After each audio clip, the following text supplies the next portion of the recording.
friends, let us now learn some differential diagnosis about cavitation. Where are the lesions where you see, which are the conditions where you see cavitation? As I have already told you in the last class, cavitation is seen in secondary TB, secondary tuberculosis.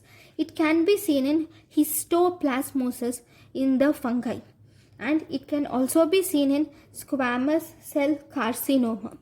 So these are the different conditions where you can see cavitation. Thank you guys for watching my lecture. Thank you.